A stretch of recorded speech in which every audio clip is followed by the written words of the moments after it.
ऐसे एसबीआई के प्रांगण में आके मुझे बहुत अच्छा लग रहा है, मैं गर्वान्वित महसूस कर रहा हूँ। मैं तो छोटी छोटी बातें बताना चाह रहा हूँ।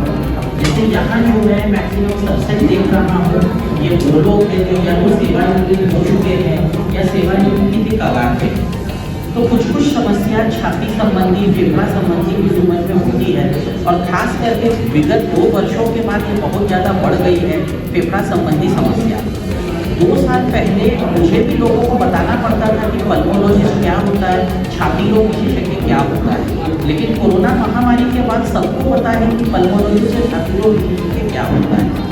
तो मैं सबसे पहले आप सबके समक्ष बताना चाहूँगा कि आपके एज ग्रुप में ऐसी कौन सी चीज़ें आप लोगों को ध्यान में रखनी चाहिए जो आपको बीमार पड़ने से पहले सजग कर सके, और कुछ भी बीमारी गंभीर होने से पहले आप किसी से चिकित्सकीय सलाह ले सके, ताकि गंभीर चीज़ पहले पकड़कर उसका निदान हो। सबसे पहला चीज़ है कि कोरोना के टीका के बाद लोगों में सांस के रास्ते में एलर्जी बहुत ज़्यादा बढ़ गई है।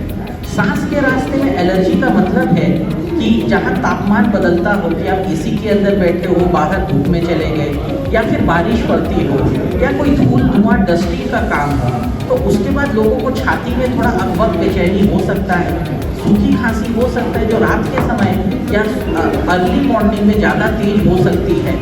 तो इन सब सिम्टम होने से आप समझिएगा ये कोरोना या कोरोना के टीका के बाद होने वाली सांस के रास्ते में एलर्जी है।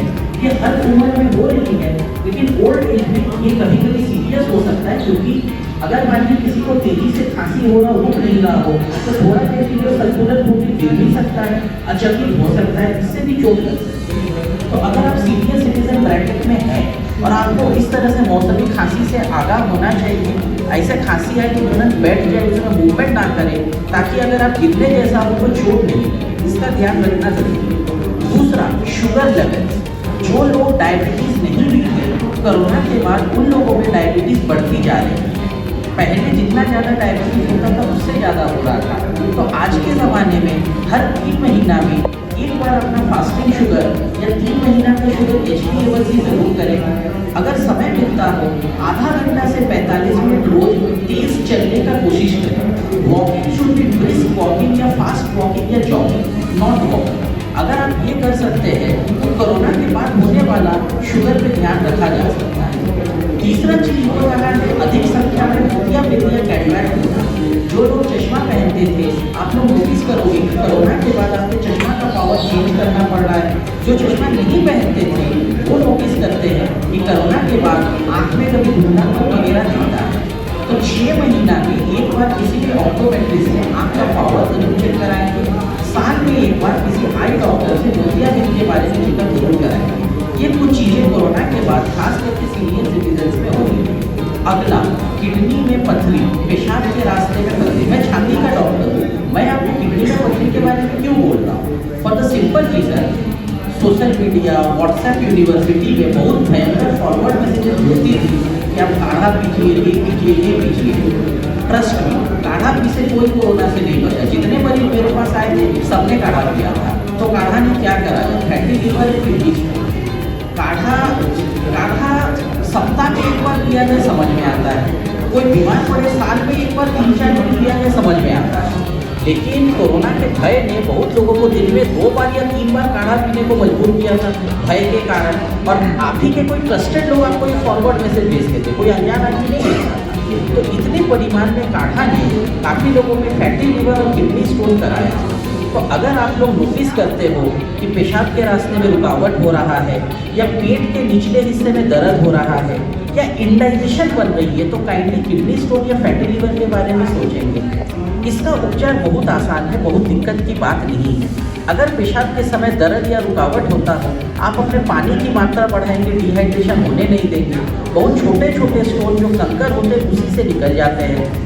3 महीना या 6 महीना में एक बार लिवर फंक्शन टेस्ट, खून की जांच होती है। किसी भी अस्पताल या किसी भी लैब में रांची में होती है, कहीं बाहर जाने की ज़रूरत नहीं पड़ती है। वो बताएगा कि कहीं अत्यधिक काढ़ा पीने से फैटी लिवर वगैरह तो नहीं हुआ।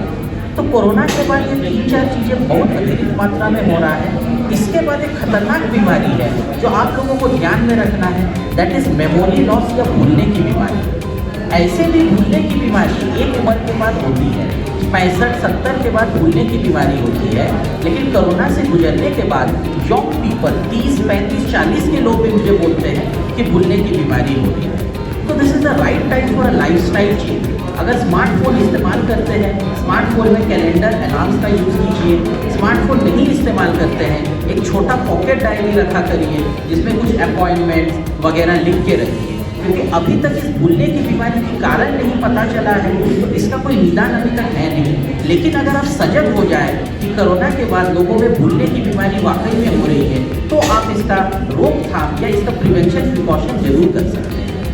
अगला भयावह बीमारी, कोरोना के बाद दिल के दौरे या हार्ट अटैक की संख्या में बहुत ज़्यादा वृद्धि हुई है।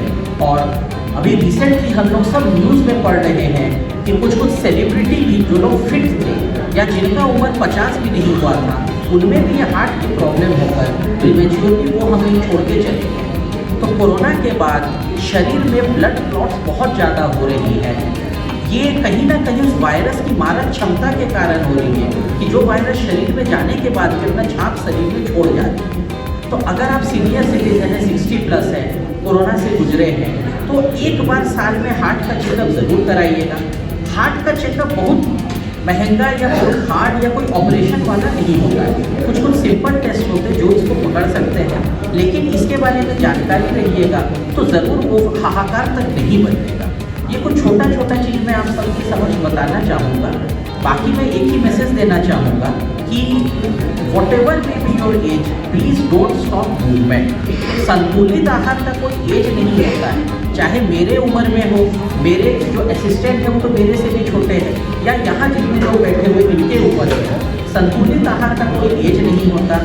There should not be any excuse to prevent movement. आधा घंटा से 45 मिनट मूवमेंट अगर कर सकते हैं, बहुत सारी ऐसे लाइफस्टाइल चीज़ों को हम लोग दूर कर सकते हैं। ये छोटी छोटी चीज़ों को ध्यान रखना है। बाकी हम लोग आज चिकित्सा शिविर लगाए हैं। यहाँ 2 डॉक्टर्स हैं, one is a general physician and she is ladies things. I am a pulmonologist या छाती रोग विशेषज्ञ, तो इससे संबंधित सलाह ज़रूर लीजिएगा। बाकी हमारा इंफॉर्मेशन सेंटर भी है कि हमारे अस्पताल में एक छत के नीचे किस किस विषयों पे काम होता है, वो information centre and leaflets booklets भी मिलेगा। प्लस पल्स के मार्केटिंग टीम ने मुझे बताया है कि मानिए यहाँ आज किसी को कोई टेस्ट लिखा गया तो उसके लिए कुछ स्पेशल SBI के साथ बात हुआ है कि कैशलेस में या कॉन्सेशनल में अगर हॉस्पिटल जाके भी कराना पड़ा, कितना दिन तक वैलिड होगा, तो ज़रूर इस सुविधा का फायदा उठाएंगे। आप सबका दिन शुभ हो। नमस्कार।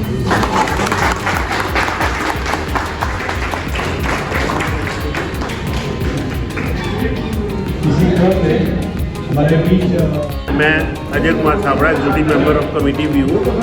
और इस हेल्थ चेकअप कैंप में आपके डॉक्टर साहब डॉक्टर गंगोपाध्याय साहब आए थे। उन्होंने बहुत अच्छी टिप हमें दी हेल्थ के प्रति, बॉडी के शरीर के प्रति। नॉट ओनली नेसेसरी के दवाई खा के आदमी ठीक रह सकता है, अपना ध्यान कैसे रखना है, क्या क्या चीज़ों पर ध्यान देना है, और स्पेशली कोरोना के बाद जो प्रॉब्लम आ रही हैं उनके बारे में उन्होंने बहुत अच्छा विस्तार से, बहुत अच्छे से बताया, जो हम लोग के लिए, सभी पेशेंट्स वालों के लिए बहुत काम की बातें बताई। तत्पश्चात आप लोगों ने यहाँ एक चेक कैंप, पल्स वालों ने कैंप लगाया हुआ है, जिसमें BP, शुगर, हेल्थ, वेट, बाकी ऑक्सीजन लेवल सब कुछ चेक किया, और ECG भी हो रहा है। और ये एक नॉर्मल चेकअप है जो कि हर एक को करवाना चाहिए, और हम ये आपने किया है और बड़े अच्छे ढंग से मैनेज किया गया है, और किसी भी मेंबर को परेशानी नहीं हो रही है, और बहुत अच्छे से यहाँ पर होना चाहिए। डॉक्टर साहब बहुत अच्छा बातें बताए हैं सीनियर सिटीजन का लाइफ स्टाइल के बारे में, कि किस तरह से सीनियर सिटीजन को प्रिकॉशन में रहना चाहिए और क्या क्या करना चाहिए। जैसे कि एवरीडे कम से come fast walking 3 kilometre minimum करना चाहिए, 3 से 5 किलोमीटर करना चाहिए। हॉस्पिटल से जो टीम भेजा गया है, यहाँ जितने भी बंदे आए हैं सब बहुत ही रिगार्ड दे रहे हैं, सबका बिहेवियर एक्सेलेंट है, सब बहुत ही नॉलेजेबल है, सभी काफ़ी स्किल्ड है। अच्छा, हम स्टेट बैंक से रिटायर्ड ऑफिसर हैं और यहाँ हमारा पेंशनर एसोसिएशन का मीट हो रहा था, उसमें ये पल्स हॉस्पिटल की तरफ से हेल्थ चेकअप कैंप लगा हुआ है। हम भी अपना चेकअप करवाए हैं, हमारा सब कुछ नॉर्मल निकला है। वैसे हेल्थ के मामला में मतलब हम अलर्ट हैं थोड़ा। मैडम का नेचर बहुत अच्छा था और एडवाइस भी अच्छा की। डॉक्टर अत्री जो सलाह हम लोग को दिए, हमारे मन से जो सलाह दिए सबों के लिए, वो खास के हम इस सीज़न में करीब 65 लोग हमारे यहाँ आए हैं। पल्स का टीम बहुत बढ़िया है, ये आज की टीम नहीं है, मैं इसको बहुत पहले से जानता हूँ। हम नहीं, पूरा रांची वासी जानते हैं और ये बहुत बढ़िया टीम आपका है और इसके चेकअप कैंप से हम लोग बहुत सेटिस्फाइड हैं।